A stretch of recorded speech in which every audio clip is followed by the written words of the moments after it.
ইন্তেকালের 3 দিন পূর্বে আমার নবী এতটাই অসুস্থ হয়ে পড়েছেন, এতটাই ক্লান্ত হয়ে পড়েছেন রে বান্দা 13 ওয়াক্ত নামাজ তিনি জামাতের সাথে আদায় করতে পারে নাই। এশারের সময় বেলালকে ডাক দিয়ে বলেন, বেলাল, আমার শরীরের যে কন্ডিশন, আমি মসজিদে গিয়ে নামাজ আদায় করতে পারবো না, যাও যাও আমার পরিবর্তে আবু বকরকে নামাজের ইমামতি করতে বলে দাও। আল্লাহ নবী বেলালকে এই কথা বলার সঙ্গে সঙ্গে বেলাল চোখের পানি ছেড়ে দিয়া হাউমাউ করে কান্না করতেছে আর ডাক দিয়ে বলে, মালিক, বুঝতে পেরেছি বিশ্ব নবীর পিছনে মনে হয় আর আমি নামাজ আদায় করতে পারবো না। বেলাল রাদিয়াল্লাহু তাআলা আনহুর কাছে, এ যুবক অবিদ্য বাবা, জিয়া একটু কানটা লাগাও, দিলটা নরম করে দাও, নবীর প্রতি যদি মোহাব্বত থাকে দেখো তোমার চোখ থেকে পানি ঝরবে, অবশ্যই একটু দিলটা নরম করে দাও। এবার বেলাল রাদিয়াল্লাহু তাআলা আনহু আবু বকরের কাছে গিয়ে ডাক দিয়ে বলে, আবু বকর, বিশ্ব নবী আপনাকে ইমামতি করতে বলেছেন, বিশ্ব নবী নামাজের ইমামতি করতে আসতে পারবে না। এই কথা বলার পর সরকারি দু আলম নবী যখন নামাজে আসবে না, আবু বকর চোখের পানি ছেড়ে ছেড়ে কান্না করতেছে আর বুক ভাসাইয়া দিলেন চোখের পানি। আবু বকরের বড় ভয় হয়, যেখানে বিশ্ব নবী স্বয়ং নিজে ইমামতি করেছেন সেইখানে আবু বকর ইমামতি করবেন, বড় ভয় হয়। তারপরেও সাহস করে যখন বিশ্ব নবীর মুসল্লায় গিয়া যখন নামাজ আদায় করেছেন, বিশ্ব নামাজের মধ্যে নবীজির কথা স্মরণ হইলে আবু বকরের চেতনা হারিয়ে যাওয়ার উপক্রম দেখা দিল। মুসল্লিগণ যখন দেখলো মেম্বারে আল্লাহর রাসূল নাই, তার পরিবর্তে আবু বকর নামাজ পড়াচ্ছেন, সারা মসজিদে যেন হাউমাউ শুরু হয়ে গেল, সারা মসজিদে যেন কিয়ামত শুরু হয়ে গেল। আল্লাহর নবী বিশ্ব নবী হুজরা শরীফের ভিতরে অচেতন অবস্থায় পড়েছিলেন। হযরত ফাতেমা রাদিয়াল্লাহু তাআলা আনহাকে ডাক দিয়ে বলেন, ফাতেমা গো, মসজিদে এত সরুগুলো কিসের কান্নাকাটি, কিসের কান্না চলতেছে? এবার ফাতেমা ডাক দিয়া বলেন, বাবা, আপনার সাহাবীরা আপনাকে না দেখে আপনার অনুপস্থিতিতে আবু বকর নামাজ পড়াচ্ছেন, তাই কান্না করতে করতে সাহাবীরা ঝালঝাল হচ্ছেন। বিশ্বনবীর দরদে মুনার স্থির রাখতে পারলেন না। হযরত আব্বাস হযরত আলী রাদিয়াল্লাহু তাআলা আনহুমার কাঁধে ভর দিয়া বিশ্ব নবী মিম্বারে গিয়া সানা ও সিফাত বর্ণনা করে সাহাবীদের উদ্দেশ্য করে বলতেছে, সাহাবীরা, কোন নবী তার উম্মতের মাঝে চিরস্থায়ী হয়ে থাকে না, আমিও থাকবো না, তোমরা ধৈর্য ধারণ করে থাকিও, রীতিমতো আল্লাহ পাকের ইবাদত করিও, আমার সাথে তোমাদের যে সম্পর্ক তা যেন শিথিল না হয়। ও সাহাবীরা শোনো, ঠিকমতো 5 ওয়াক্ত নামাজ আদায় করবা, আল্লাহকে ঠিকভাবে ভয় করবা। এবার সাহাবীরা কান্না করতেছে। আমার ভাইরা, আমার বন্ধুগণ, সরকারে দু আলম নবী যখন বলছেন, ও সাহাবীরা, আমি অচিরেই দুনিয়া থেকে বিদায় হয়ে যাব, বিচ্ছেদ বেদনা অন্তরে খুব জ্বালা দিচ্ছে। এই কথা শোনা মাত্র ওই সাহাবীরা কান্না করতেছে, কান্না করে করে করে করে চোখের পানিতে নিজের বুক ভিজাইয়া দিয়েছে। এমত অবস্থায় আল্লাহ নবীর নিজের মেয়ের জামাতা হযরত আলী রাদিয়াল্লাহু তাআলা আনহু এসে বিশ্ব নবীর কাছে এসে ডাক দিয়ে বলেন, ওগো নবী, আজকে রাতে আমি স্বপ্নের ভিতরে দেখতে পেলাম আমার যুদ্ধের লোহার পোশাকটি কোথায় যেন হারিয়ে গিয়েছে, খুঁজে পাচ্ছি না। নবী আমার ডাক দিয়ে বলে, আলী রে, যুদ্ধের লোহার পোশাকটি হারিয়ে যাওয়ার অর্থ হচ্ছে, এই যুদ্ধের লোহার পোশাকটি হারিয়ে যাওয়ার অর্থ হচ্ছে আমি দুনিয়া থেকে বিদায় হয়ে যাব। ও আলী, যুদ্ধের লোহার পোশাক পোশাক যেইভাবে তোমাকে শত্রুর আক্রমণ থেকে তোমাকে নিরাপদ রাখতো, আলী রে আমি বিশ্ব নবী তোমাকে শয়তানের আক্রমণ থেকে নিরাপদ রাখতাম। আল্লাহু আকবার। এর ভিতরে হযরত হাসান হুসাইন, এই হাসান হুসাইন নবীকে এত মুহাব্বত করতো, ভালোবাসতো। হাসান হুসাইন নবীজির কাছে এসে ডাক দিয়ে বলে, নানা আজকে স্বপ্নের ভিতরে দেখতে পেলাম তুমি, স্বপ্নের ভিতরে আমরা দেখতে পেলাম একটা তক্তা আমাদের মাথার উপর দিয়ে এইভাবে ভেসে ভেসে যাচ্ছে, আর আমরা হাসান হুসাইন দুই ভাই সেই তক্তাটার নিচ দিয়া উলাঙ্গ মাথায় হেঁটে যাচ্ছি। এই কথা বলা মাত্রই আল্লাহ নবী নিজের চোখের পানি আর ধরে রাখতে পারলেন না। হযরত হাসান হুসাইনকে চুমু খাইয়া কোলের ভিতরে নিয়ে ডাক দিয়া বলে, নানা গো আমি তোমাদেরকে সবচেয়ে বেশি মুহাব্বত করি, ভালোবাসি। হুসাইন ওই তক্তাখানা হবে আমার খাট, লোকেরা আমাকে খাটে করে নিয়ে যাবে, আর তোমরা দুই ভাই ওই খাটের নিচ দিয়া দিয়া হাইটা যাবা। এই কথা শোনা মাত্র ওই আহলে বাইতের লোকেরা এত কান্নাকাটি করতেছে, কান্না করতে করতে মনে হয় যেন অজ্ঞান অবস্থায় পড়ে যাইবে। আল্লাহ নবী বিশ্ব নবী আহলে বাইতের লোকদের ডাক দিয়া বলে, ও লোকেরা তোমরা এত কান্না করো না, এত কান্না করো না, এত অস্থির হইও না। তোমাদের কান্দনে আল্লাহর আকাশের ফেরেশতারাও সবাই কান্না করতেছে। আল্লাহু আকবার। আল্লাহ পাক রব্বুল আলামিন ভালো করে শুনেন, আল্লাহ পাক রব্বুল আলামিন আজরাইলকে ডাক দিয়ে বলে, আজরাইল যাও যাও আমার বন্ধুর বাড়িতে যাও, আমার বন্ধুকে গিয়া সালাম বলো, বিনা অনুমতিতে তার ঘরে প্রবেশ করিও না, হুকুম না পেলে তার জানটাও কবজ করবা না। আজরাইল আলাইহিস সালাতু ওয়াস সালাম বিশ্ব নবীর হুজরা শরীফের দরজার সামনে এসে এরকম করা নাড়তেছে। নবীজি অচেতন অবস্থায় পড়েছিলেন। ফাতেমা ডাক দিয়ে বলেন, কে দরজার সামনে কোরআন নাড়তেছে? আজ্জাল ডাক দিয়ে বলেন, আমি একজন গরীব মুসাফির, আমি এসেছি। এবার ফাতেমা ডাক দিয়ে বলে, আব্বা জান এখন ভারী অসুস্থ, কারোর সাথে কথা বলতে পারবে না, কারোর সাথে দেখা করতে পারবে না। আজ্জাল আলাইহিস সালাতু ওয়াস সালাম আবার ভিতরে আসার এজাজ চাইলেন, কিন্তু এজাজ দেওয়া হলো না। এবার আজ্জাইল বাহির থেকে বিকট একটা আওয়াজ দিয়েছে। বিকট আওয়াজে হুজরা শরীফের ভিতরে যারাই ছিল সবাই ভয় পেয়ে গিয়েছে। বিশ্ব নবীর বিকট আওয়াজ পাইয়া নবীজির হুশটা ফিরে আসলো। আল্লাহ নবী সরকারি দু আলম নবী ফাতেমা কে ডাক দিয়ে বলেন, ফাতেমা এমন বিকট আওয়াজ কিসের হয়েছে, বিকট আওয়াজ কিসের? ফাতেমা ডাক দিয়ে বলেন, বাবা একটা বিকট আওয়াজের লোক দরজার সামনে দাঁড়াই আছে, ভিতরে আসার অনুমতি চায়। নবী আমার চোখের পানি ছেড়ে ডাক দিয়ে বলে, ফাতেমা জানো না এই বিকট আওয়াজের লোকটাকে? যিনি স্বামীকে চিনিয়ে নিয়ে স্ত্রীকে বিধবা বানায়, বাবাকে চিনিয়ে নিয়ে কচি কচি ছোট ছোট সন্তানকে এতিম বানায়, ইনি তো সেই মালাকুল মউত। ইনি তো কারো ঘরে প্রবেশ করার অনুমতি প্রার্থনা করে না, শুধুমাত্র আল্লাহ পাকের হুকুম, তোমার বাবার ঘরের ভিতরে অনুমতি ছাড়া প্রবেশ করবে না। আল্লাহু আকবার। এবার ভিতরে আসলো, আজ্জাল বিশ্ব নবীর পাশে এসে বসলো। এবার নবী আজরাইলের দিকে তাকাইয়া চোখের পানি ছাইরা বিনাইয়া বিনাইয়া কান্দে, আর ডাক দিয়ে বলে, আজরাইল কি জন্য এসেছো? আজরাইল আমার সাথে সাক্ষাৎ করার জন্য এসেছো না আমার জানটা কবজ করার জন্য এসেছো?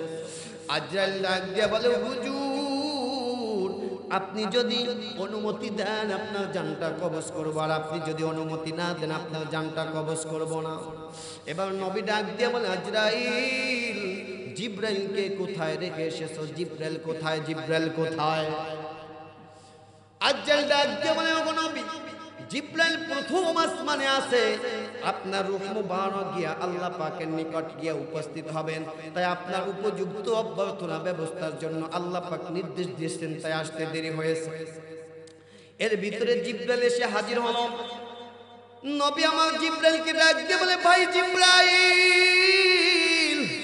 আমার এই জীবনের শেষ মুহূর্তে, অন্তিম মুহূর্তে তুমি আমাকে একা ফেলে রেখে কোথায় ছিলে গো জিব্রাইল?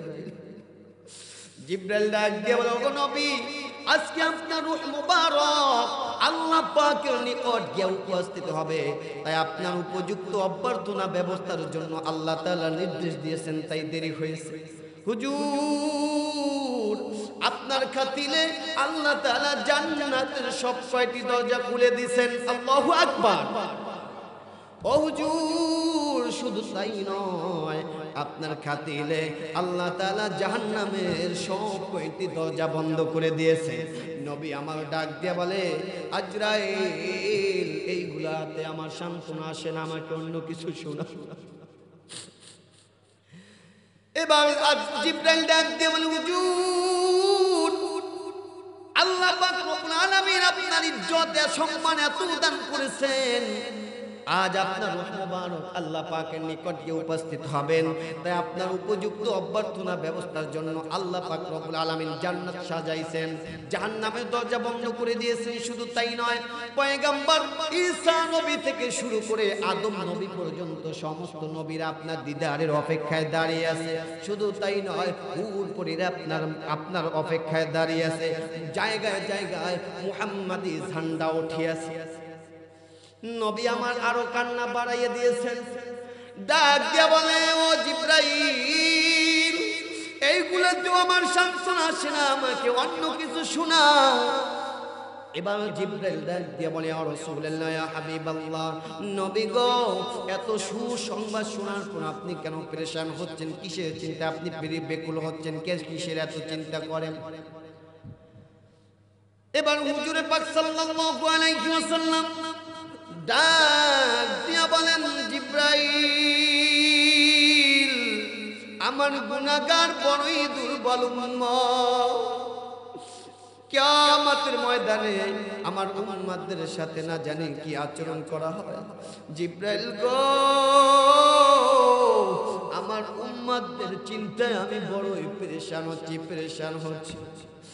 আল্লাহ পাক রব্বুল আলামিন ডাক দিয়ে বলেন, জিব্রাইল, আমার বন্ধুর কোনো চিন্তা নাই, আমার বন্ধুর কোনো টেনশন নাই, আমার বন্ধুকে জানিয়ে দাও, আমার বন্ধুর কোনো উম্মত জীবনের শেষ মুহূর্তে একটাবার যদি শুধু জীবনের গুনাহের কথা স্মরণ করিয়া 2টা ফোঁটা চোখের পানি ফালাইয়া মৃত্যুর পূর্বে যদি কান্না করে, আমি মালিক দয়া করিয়া মায়া করিয়া ওই বান্দার জীবনের সমস্ত গুনাহ খাতাগুলো ধুইয়া মুছিয়া পাক পবিত্র বানাইয়া জান্নাতি কোলে তুলে নিব।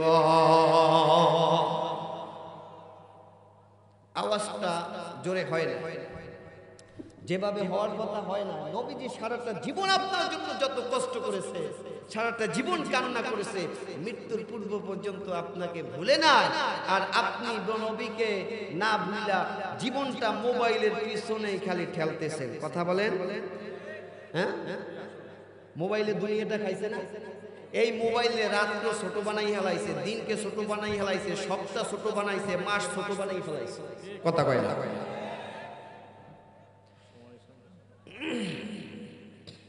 হায় রে হায়, বাইরে বাই, এ কেমন যুগ এসেছে। হায় রে হায়, বাইরে বাই, এ কেমন যুগ এসেছে। স্বামী সন্তান পর করে মোবাইল আপন করেছে। হায় রে হায়, বাইরে বাই, এ কেমন যুগ এসেছে। কথা বলেন ঠিক কিনা? আজকে মিস কল, কালকে ডাইরেক্ট, পরশুদিন পরিচয়, চতুর্দিনে আপা বলে খাড়া হয়ে দরজায়। আছে না নাই? যুবকরা মোবাইল একটা নিয়ে শুধুমাত্র সুযোগে থাকে কোন মাইয়ের থেকে একবার শুধু নাম্বার নিবে, নাম্বার নিয়েই শুরু করে হ্যালো, আজকে মিস কল, কালকে ডাইরেক্ট, পরশু দিন পরিচয়, চতুর্দিনে আপা বলে খাড়া হয়ে দরজায়।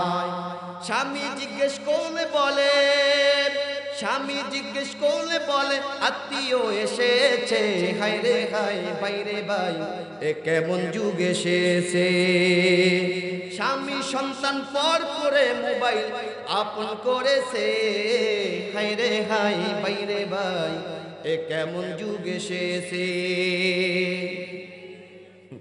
এখন মা বোনেরা দেখবেন 3টা 4টার মা এরপর মোবাইলে প্রেম কইরা আর এক দুষ্কির লগে পালাইয়ে যায়। কথা বলেন ঠিক কিনা? স্বামীর চাইতে দেখতে খারাপ, ওটা হিরুনসির মতো লাগে, এরপর ওইটা লইয়ে আসতে পিছনের দরজা লইয়ে ভাগে। কথা কয়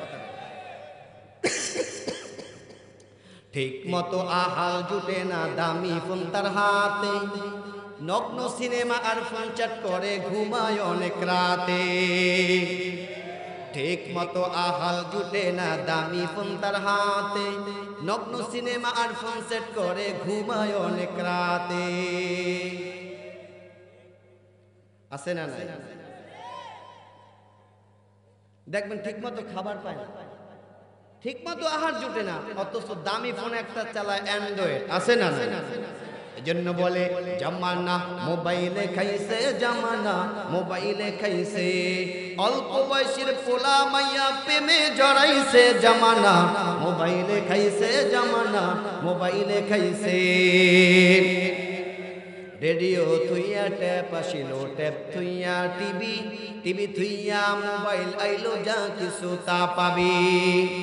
এই সমস্ত জিনিস দেখা, এই সমস্ত জিনিস দেখা নেশায় জড়াইছে, জামানা মোবাইলে খাইছে, জামানা মোবাইলে খাইছে, অল্প বয়সের পোলা মাইয়া প্রেমে জড়াইছে, জামানা মোবাইলে খাইছে, জামানা মোবাইলে খাইছে।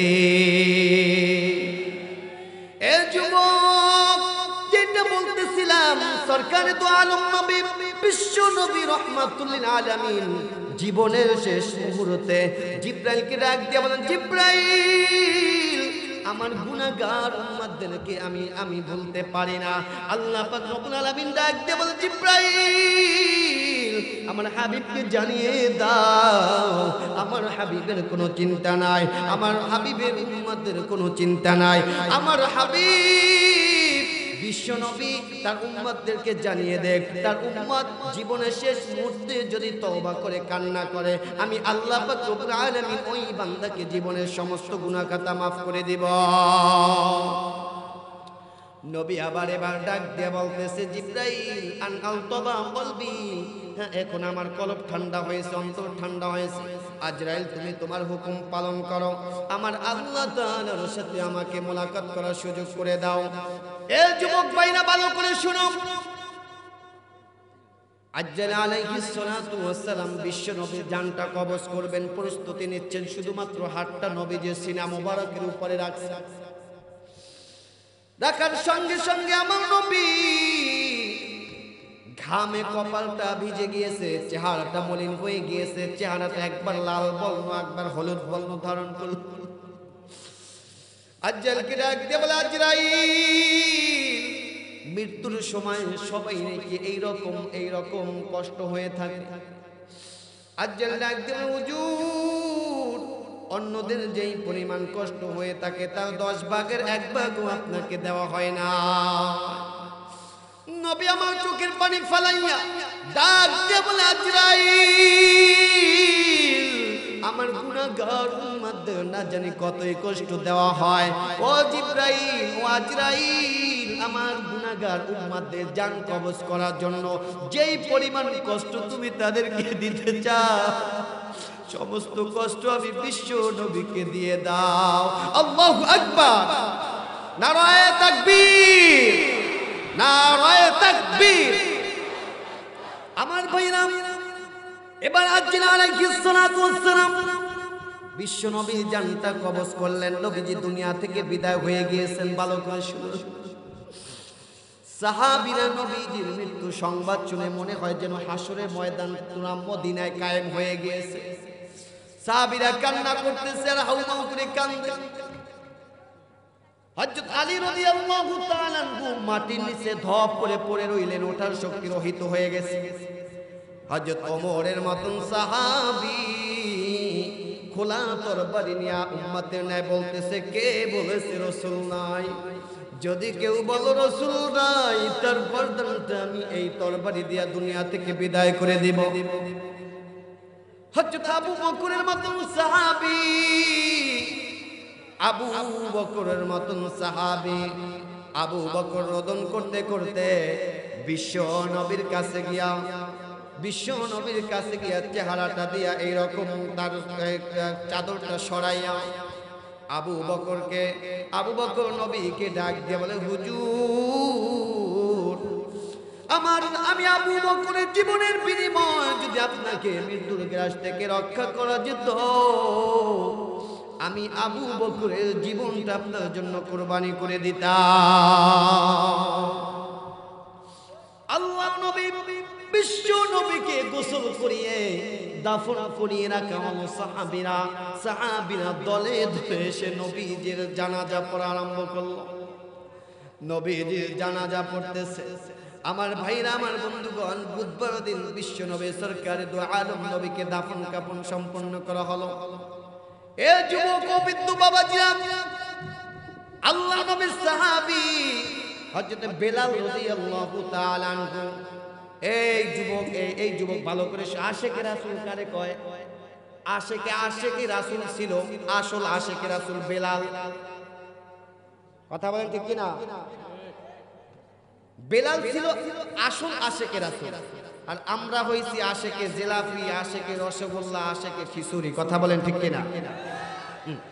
আমাদের দেশের কিছু আশেকে রাসূল আছে, এরা মাজারে গিয়া গান গায়, কয় আল্লাহর দর নবীরে দিয়া, আল্লাহ গেছেন গায়েব হইয়া, নবীর দন খাজারে দিয়া, নবী গেছেন খালি হইয়া, খাজায় নবীর দন পাইয়া, বইসা রইছে আজমিরে, কেউ ফিরে না খালি হাতে, বাবারে তোর দরবারে টুনটুনাটুন।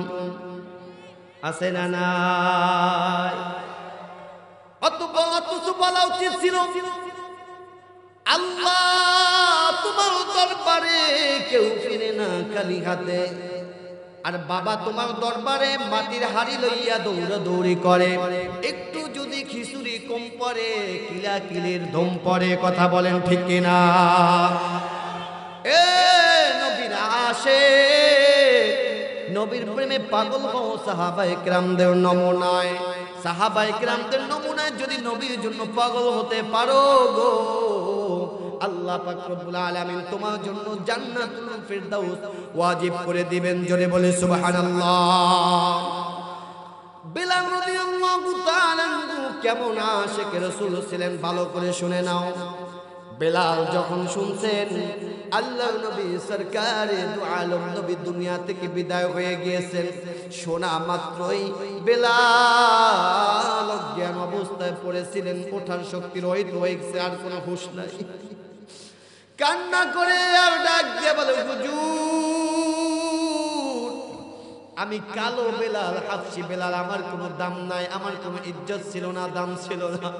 ওগো রাসূল, আপনার সোহবতে আসার কারণে, ঈমান গ্রহণ করার কারণে আপনি আমাকে এত উচ্চ মাকাম দান করে দিয়েছেন, জমানার শ্রেষ্ঠ মুয়াজ্জিন বানিয়ে দিয়েছেন। জোরে বলি আল্লাহু আকবার।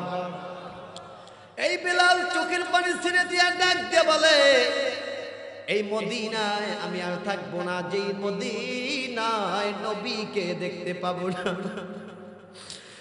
যে মদিনায় নবীকে দেখবো না, ওই মদিনায় আমি আর বেলাল থাকবো না। এই মদিনার আকাশ বাতাস নবীজির স্মৃতিগুলো আর সহ্য করতে পারি না। বেলাল রাদিয়াল্লাহু তাআলা বিছানা পত্র নিয়ে রওনা করেছেন সিরিয়ার শাম দেশে। আলোচনা করব না, বন্ধ করে দেব। আপনারা জানেন কিছুক্ষণ মধ্যেই আমাদের প্রধান মেহমান, তরুণদের আইডল, তরুণরা, ইয়ং জেনারেশন যারা তাকে অনেক মোহাব্বত করেন, ভালোবাসেন, হাফেজ মাওলানা মোহাম্মদ আবরারুল হক আসিফ ভাই কিছুক্ষণের মধ্যেই আমাদের সামনে স্টেজে চলে আসবে ইনশাআল্লাহ বলেন। তার জবান থেকে অনেক সুন্দর সুন্দর কথা শুনবো ইনশাআল্লাহ বলেন। আমরা তার জন্য সকলে যার প্রতীক্ষায় বসে আছি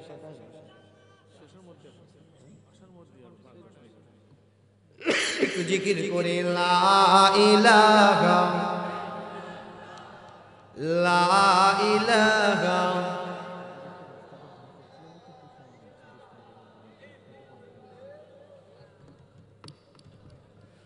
কি রে আপনার জিকির করতে ইচ্ছে নাই? লা ইলাহা জোরে লা ইলাহা লা ইলাহা ইল্লাল্লাহ লা ইলাহা লা ইলাহা ইল্লাল্লাহ লা ইলাহা লা ইলাহা বহু দূরে মদিনা কেমনে যাব জানি না। আমার সাথে একটু বলতে পারবেন? কষ্ট হবে না তো? জোরে বহু দূরে মদিনা কেমনে যাব জানি না। বহু দূরে মদিনা কেমনে যাব জানি না। দয়াল আল্লাহ দয়া করো দয়াল আল্লাহ দয়া করো ফুরাও মনের বাসনা। লা ইলাহা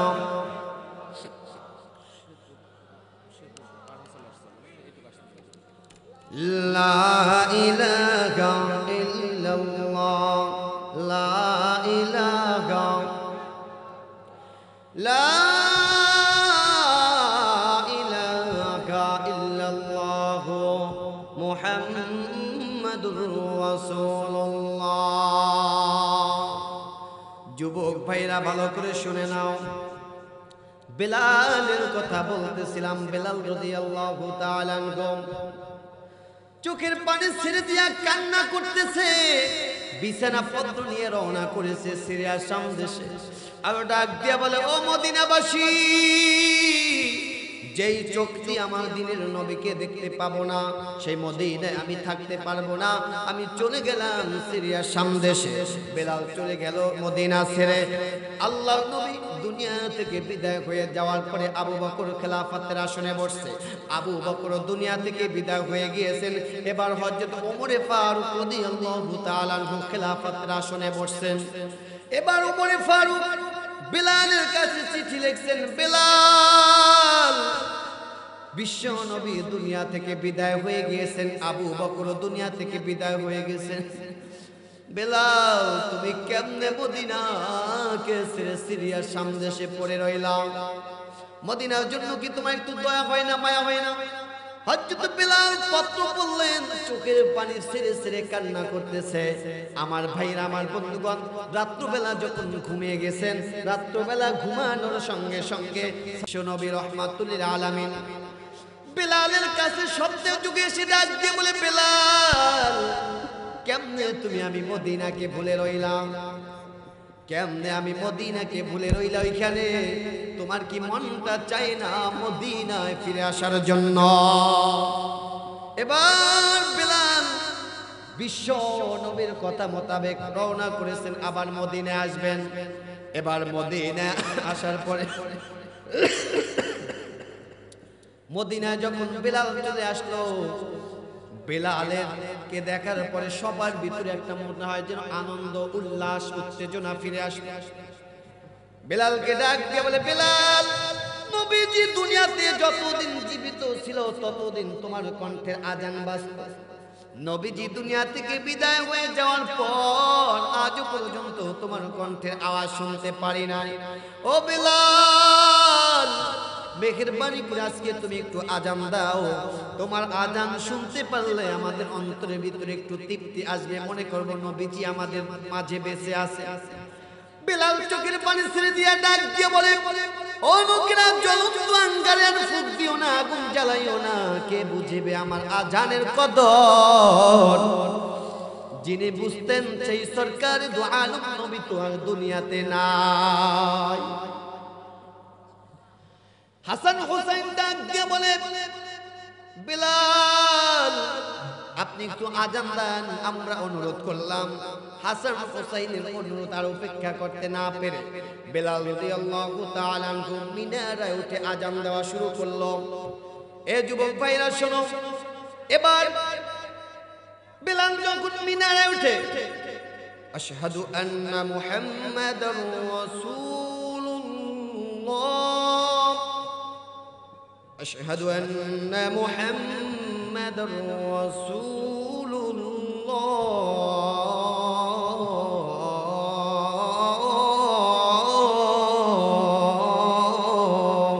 আল্লাহু আকবার, আশহাদু আন্না মুহাম্মাদার রাসূলুল্লাহ বলার সঙ্গে সঙ্গে বেলালের নজরটা গেল ওই বিশ্ব নবীর মিম্বারের দিকে।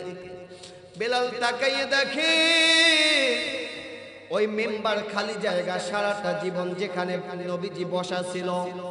আজান দেওয়ার সঙ্গে সঙ্গে বেলাল মিনারার দিকে তাকাইয়ে দেখে খালি জায়গা।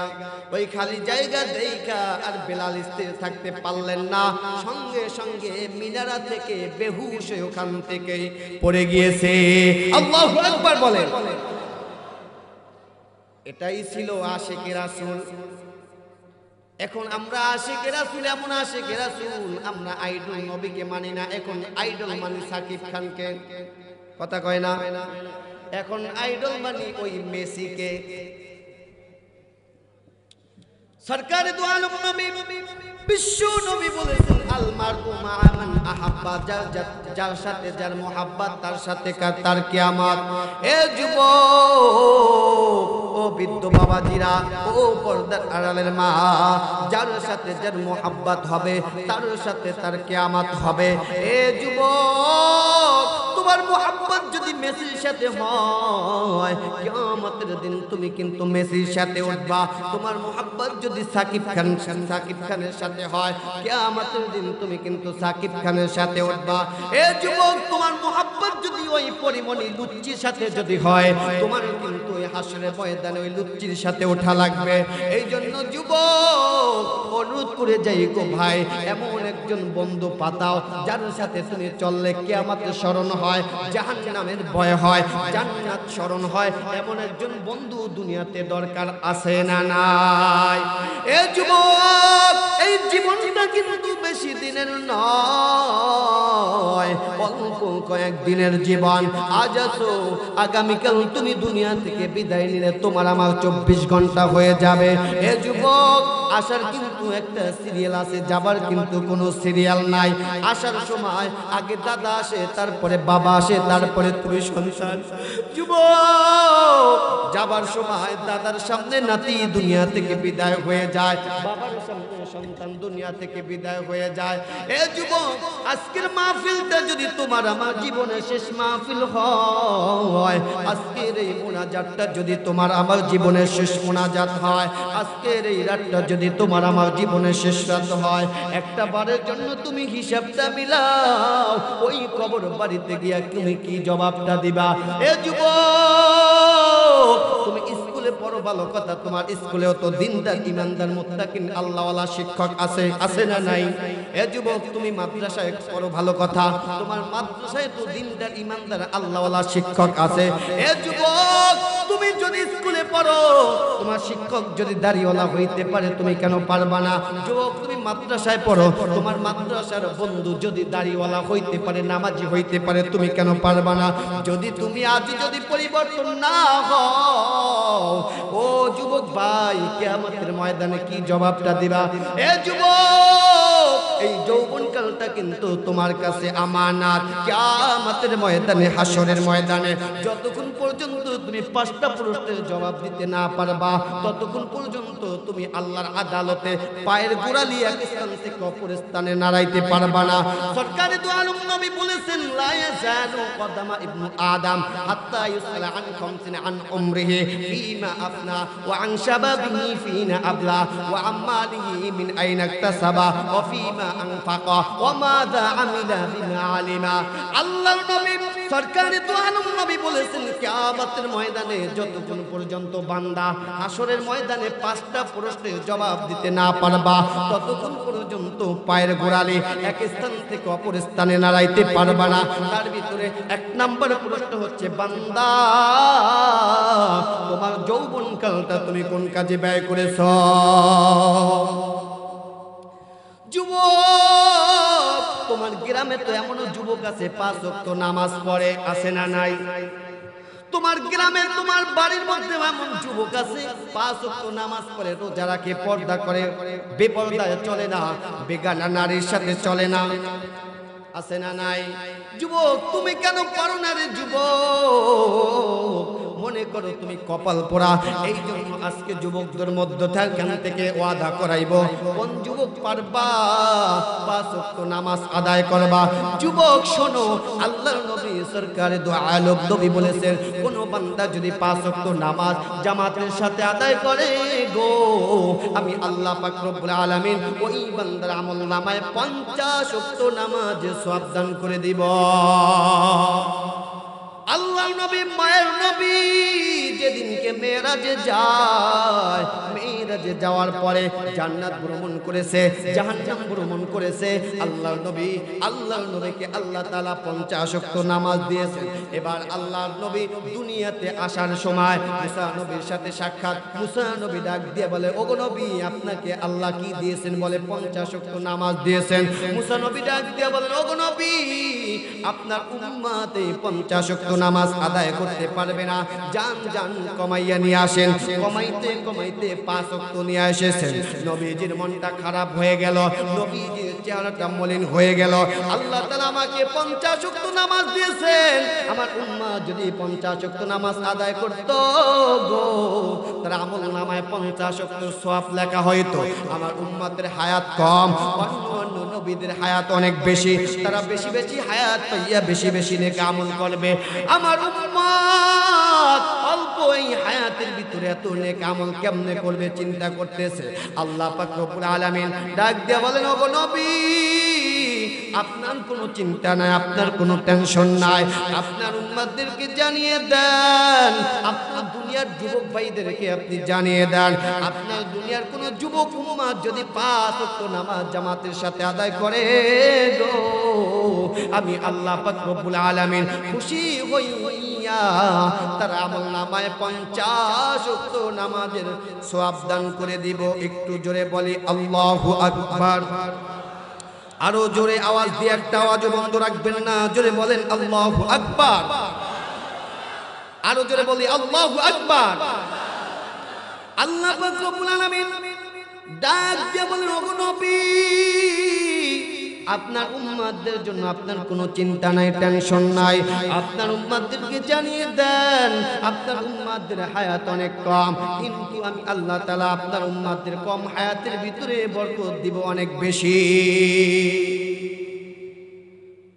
আপনার উম্মত যদি রমজান মাসের সবে কদরের রাত্রটা যদি আমার ইবাদত, আমার বন্দিগি, আমার দাসত্বের ভিতরে যদি তাকে কাটিয়ে দেয়, আমি আল্লাহ পাক রব্বুল আলামিন ওই বান্দার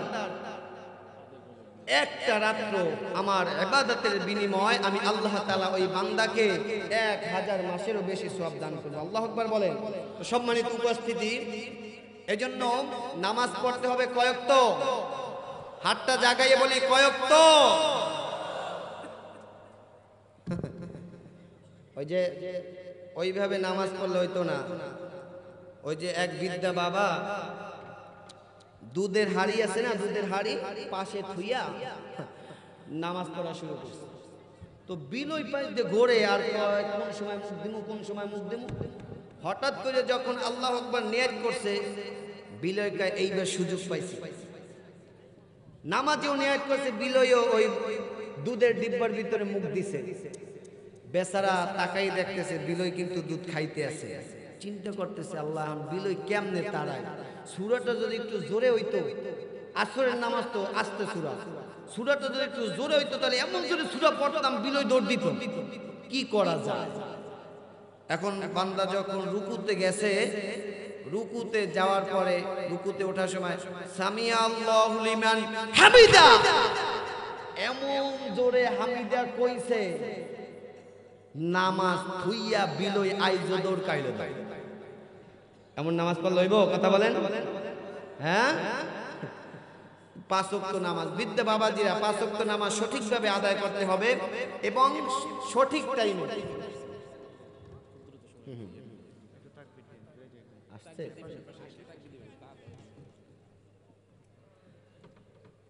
তো এই জন্য 5 ওয়াক্ত নামাজি আজকের আলোচনা থেকে 5 ওয়াক্ত নামাজি 20টা যুবক চাইবো। কয়জন? 20টা যুবক আজকের আলোচনা থেকে চাইবো যে 20 জন লোক 40 দিন পর্যন্ত এক ওয়াক্ত নামাজ ছাড়বো না। এমন 20টা লোক কে আছেন? একটু হাতটা জাগা। কে আছে? 20 জন এককালে পাক্কা নিয়ত করব। কয়দিন নামাজ পড়বো? 40 দিন পর্যন্ত এক ওয়াক্ত নামাজ ছাড়বো না।